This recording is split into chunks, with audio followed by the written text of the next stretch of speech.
Welcome to Virupakshi news channel.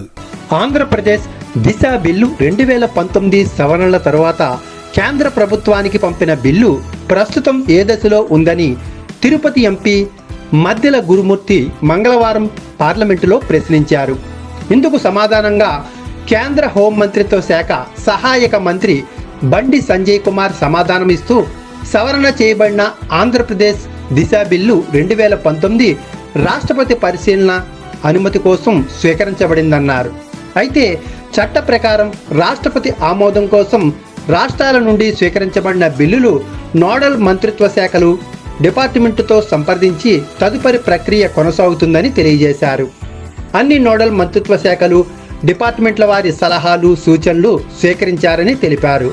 మహిళా భద్రతా విభాగం హోం వ్యవహారాల మంత్రిత్వ శాఖ పరిశీలన మరింత స్పష్టత కోసం రాష్ట్ర ప్రభుత్వానికి పంపారని మంత్రి తెలియజేశారు.